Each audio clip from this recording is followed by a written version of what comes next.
விக்னேஸ்வரன் விக்னேஸ்வரன். அப்படின்னு ஒரு பேர் இருக்குது. அது என்ன அது இப்போ எவனா மடையும் கூட கேட்க மாட்டான், ஆனால் பிள்ளையார் கேட்டிருக்குறாரு கேட்டிருக்கேன். இல்லை.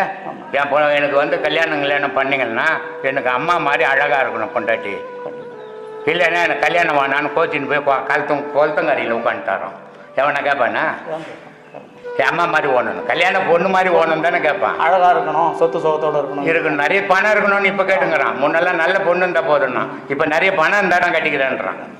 ஆனால் எந்த பிள்ளையாவது எங்கள் அம்மா மாதிரி எனக்கு பொண்டாட்டி ஓடணும்னு சொல்லுவானா? ஆனால் இருந்தாலும் சொன்னானே எவ்வளோ பைத்தியக்காரன் பாரு. புரியலையா? அது என்ன அர்த்தம் புரியலையா? அது ஒன்றும் அர்த்தம் கிடையாது. கீழே இருக்கும்போது அது பிள்ளையாரு, மேலே இருக்கும்போது அது சிவமா மாறி போகுது. அப்போ சிவமா மாறும்போது சக்தி தான் பொண்டாட்டி அங்கே.